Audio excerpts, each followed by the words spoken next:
इल्तिजा मुफ्ती जी, आप डिस्ट्रिक्ट पुंछ के दौरे पे पहुंच चुकी हैं। जो इलेक्शन का दौरा चल रहा है, आने वाले 25 तारीख को पुंछ का इलेक्शन होने जा रहा है, वोटिंग होने जा रही है, तो इस पे आप हो।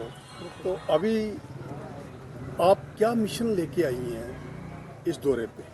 मैं एक अमन, शांति और उम्मीद का पैगाम लाई हूँ, क्योंकि जैसा आप देख रहे हैं जम्मू कश्मीर की जो सियासत है, हम बहुत डाउन जा रहे हैं। हमारा डिस्कोर्स कहीं ना कहीं, जो यहाँ सारी जमातें हैं वो नफरत थोड़ा सा फैला रही हैं, एक खित्ते को दूसरे खित्ते के अगेंस्ट कर रही हैं।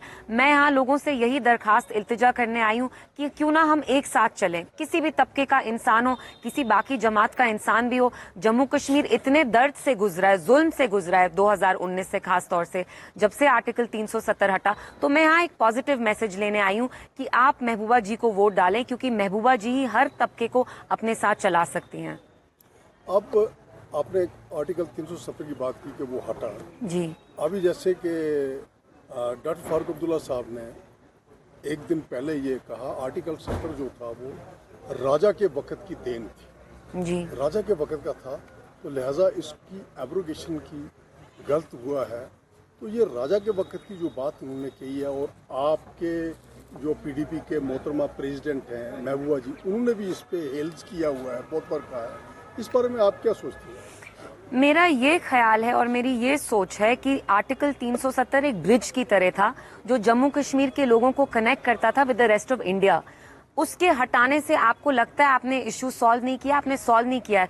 जो लोगों का भरोसा था, जिस भरोसे की बुनियाद पे उनने इल्हाक किया, वो आपने तोड़ दिया है। आपने कहीं ना कहीं उनको चोट जरूर पहुंचाई है, वो भरोसा टूट गया है। एंड जो जम्मू कश्मीर की आवाम है, they see its abrogation as a betrayal. ये गलत हुआ है, ये उनकी रजामंदी के बगैर हुआ है।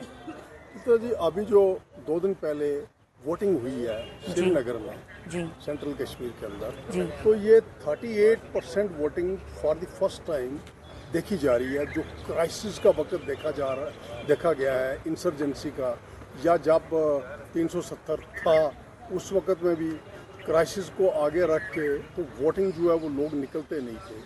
तो बीजेपी कह रही है कि ये हमारा एजेंडा था कि हम डेमोक्रेटिक सेटअप को लाएं।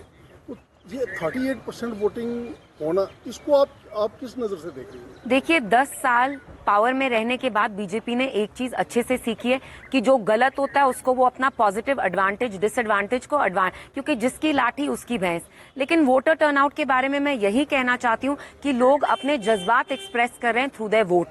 वो दिखाना चाहते हैं कि जो हुआ 5 अगस्त का, काले दिन का काला जो डिसीजन उन्होंने लिया, वो स्वीकार नहीं करते हैं, वो रिजेक्ट करते हैं। एंड अच्छी बात है वो निकल के डेमोक्रेटिक वे में, पीसफुल वे में पार्टिसिपेट कर रहे हैं। क्योंकि आपने खुद देखा पिछले 5 साल से हमें प्रोटेस्ट तक करने की आज़ादी नहीं है। महबूबा जी जब जंतर मंतर में भी दूसरे स्टेट में प्रोटेस्ट करने की कोशिश करती है तो उनको अरेस्ट किया जाता है। तो I think it's a very good sign, ये एक हेल्दी साइन है डेमोक्रेसी के लिए, जब ज्यादा से ज्यादा तादाद में लोग आके अपना डेमोक्रेटिक वोट राइट असर्ट करते हैं। It's not a bad thing. इसमें ये चीज़ समझी जाए कि लोगों का पार्टिसिपेशन करना इस तादाद में, ये जो रीजनल पार्टीज हैं उनको बेनिफिट मिलेगा, और वो तो 3 सीट्स हैं, वो रीजनल पार्टीज के ही कैंडिडेट निकालेंगे और ना के भाजपा के। जी, आपके सवाल में ही जवाब है।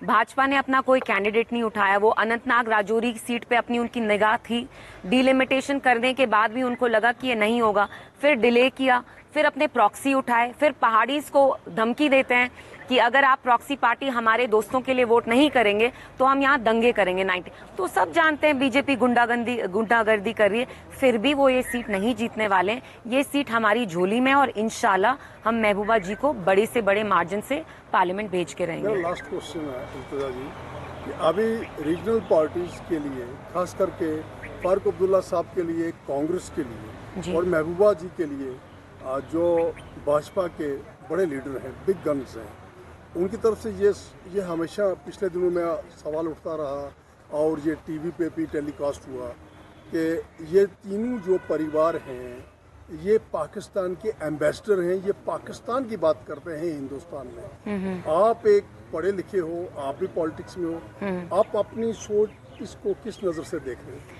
मैं उनसे पूछना चाहती हूँ, जब वो ब्रिजभूषण का मैंडेट लेते हैं और उनके बेटे को देते हैं, हम सब जानते हैं ब्रिजभूषण जी पे ग्रेव सेक्सुअल ऑफेंसेस के चार्जेस हैं, तो वो पारेवार ठीक है कि आप एक रेपिस्ट के मैंडेट को लेके फिर उसके बेटे को दे रहे हैं। सेम फैमिली में पीयूष गोयल साहब भी हैं, वो भी डायनास्ट हैं।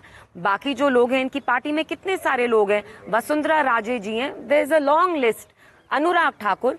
तो आप करें तो ठीक है, हम करें तो बेईमानी है। ये कहाँ का इंसाफ है। और मैं आपको एक बात बताऊं, यस मैं महबूबा जी की बेटी हूँ, मुझे इस पे बहुत फक्र है।